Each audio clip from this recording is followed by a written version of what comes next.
Welcome to our presentation. My name is Dr. Michael Schramek and I'm Director of the University Counseling Center. The University Counseling Center is located at 1735 West Rocket Drive on the main campus, across the street from the International House and near the Law Building and the railroad tracks. The talk today is about managing stress in graduate school. First, a definition of what stress is.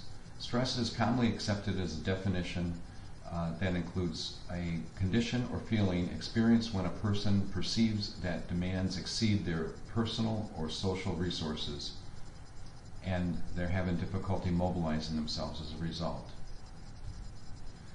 Being a graduate student, there's many jobs and relationships you have with people. As you can see, some of these are closer to others in your personal world.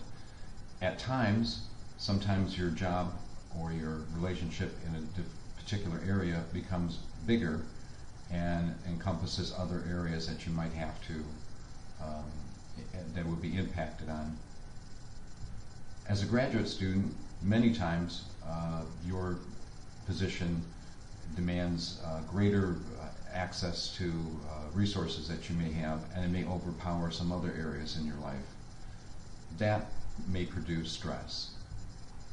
The physical symptoms of stress include things such as appetite changes, headaches, tension, fatigue, insomnia, weight change, colds, muscle aches, digestive upsets, pounding heart, being accident prone, teeth grinding, rash, insomnia, restlessness, foot tapping, and finger drumming. It's important to note that people under stress don't exhibit all of these. They just may exhibit some of these. Some of the emotional symptoms that may be present include anxiety, frustration, feeling like you have the blues, mood swings, bad temper, nightmares, crying spells, irritability, feeling as if no one cares, depressive symptomatology, nervous laughter, worrying, and easily discouraged, and having less joy in your life.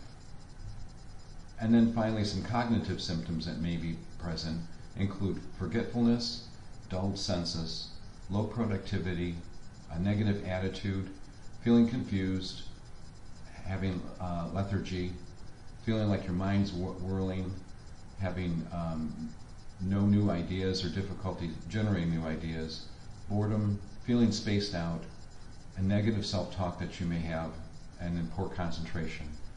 Again, it's important to note that someone experiencing stress may not have all of these and may just have a few, but still be very stressed out. How to handle stress? Well, first you need to take care of yourself. You need to take care of your body by having good nutrition, avoiding too much caffeine, nicotine, alcohol, or other drugs. Eat healthy, and then also to get adequate sleep. Adequate sleep is different for individuals, but generally between 7 and 9 hours is typical for an average person to get adequate sleep. Also is exercising.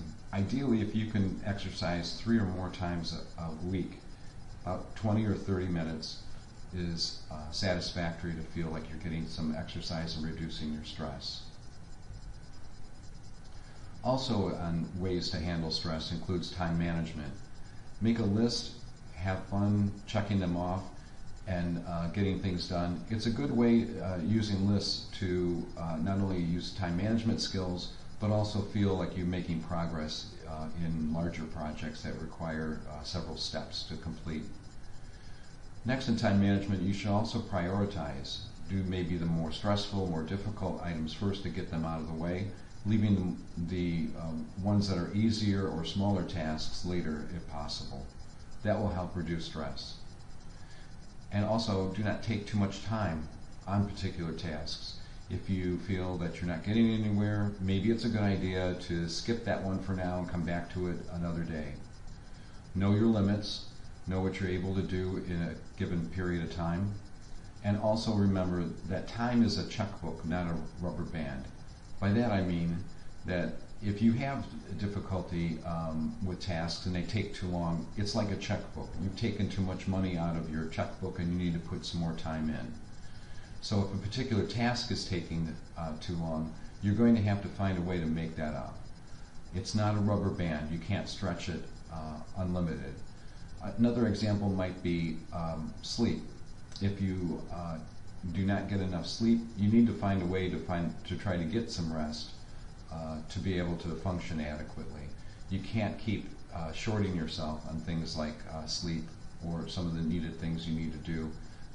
Eventually they will catch up with you. Also, talk to others about feeling stressed. Sometimes there's a psychological relief that you get from just letting people know that you're stressed out. You can talk to your professor, talk to your friends and family, find a comfort zone that you can de-stress in, and know that the counseling center is here for you. Handling stress is one of the most common things that we as clinicians see students for, and there's many ways that we can help you that are specific to your needs. Now I want to cover some graduate student myths, because we all have them out there, whether we're in graduate student or we've graduated and we're starting our first new job. We all have myths about how we may be wanting or needing others to see us as we perform our new tasks. And many times those are stressful. The first one is, I must perform well in everything to be successful.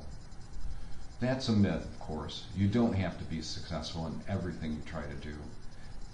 The best way to try to bust that myth is to make peace with any imperfection that you have, and understanding that everybody has their imperfections or things that are not quite so good at, and the things that they exceed in. Decide on what you want to place your maximum effort and where you can do enough effort to be good, and just be good enough in those tasks that maybe you're not so good at. The next myth is, I must do everything my advisor asks me to do.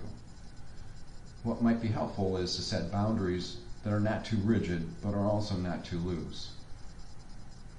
For example, I'd really like to help you with your research, and I'm just too involved with my ongoing projects right now. Maybe we can connect in the future with a research project. You might have to be a little bit assertive, paying attention to your rights and your choices while respecting others' rights and choices. That's sometimes difficult to do with an advisor, but you need to be able to define what you're able to do and what are clearly outside of your comfort zone, or that would be too time-consuming, that would leave other parts of your life and leading to more problem in meeting those demands. The next myth is, I'm the only one who seems to be so stressed. Know very well that if you turn to your left or you turn to your right, one of those, or probably both of those individuals, are feeling stressed. Graduate school is a very stressful process that we all know that we've completed it afterwards and looking back. Some of the ways that you can deal with that is to focus on your own personal goals. Comparison with others sometimes is very difficult, and you may not have access to different or other resources that might be rarely helpful. Remember, you chose to go to graduate school, and you are the one that are going to have those abilities to complete your degree. Know that others that might be stressful and may have different things that they're stressed about and may show that stress differently. So again, try to focus on yourself and what you can do to relieve your own stress that you may be feeling. And finally, the contact information for the University Counseling Center. As I said earlier, stress is one of the most common things that we see students for. We also, another common area that we see students for, which is related to stress, includes anxiety and depression. We can help with these things. We can provide individual therapy, we can provide group therapy, or just a consult if you need some questions asked. The University Counseling Center is located at 1735 West Rocket Drive in the main campus medical center on the main campus. Our mail stop is 512, and to make appointments for an intake, a consultation, or any other kinds of services, please dial 419-530-2426. That number again, 419-530-2426, or stop by the office anytime, and we'd be happy to talk with you. Thank you for your attention with this presentation, and we look forward to helping you in any way we can. We're here for your success as a UT student. Thank you.